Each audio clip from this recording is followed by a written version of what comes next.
Ever wondered why Python doesn't have manual memory management like C? The secret is reference counting. Reference counting is Python's primary memory management technique.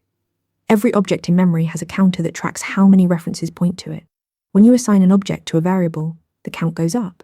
When a reference is deleted or goes out of scope, the count goes down. Here's the magic. When an object's reference count drops to 0, Python knows nobody needs it anymore and immediately deallocates the memory. This happens automatically without you writing a single line of cleanup code. Watch what happens when we create a list, assign it to multiple variables, then delete those references one by one. But reference counting has a fatal flaw: circular references. Imagine two objects that reference each other. Even if nothing else in your program references them, their counts never reach 0 because they keep each other alive. Reference counting alone can't detect this deadlock. That's where Python's garbage collector comes in.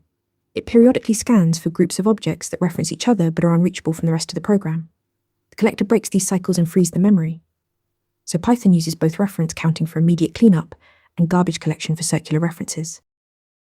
Remember, reference counting handles most memory cleanup automatically, but Python's garbage collector is the safety net for circular references. Now you understand why Python memory management just works. Ready to practice for your next interview? Interview Mentor lets you answer real questions just like this one. After each answer, you get a detailed grade and personalized tips to improve. Watch your scores climb as you keep practicing.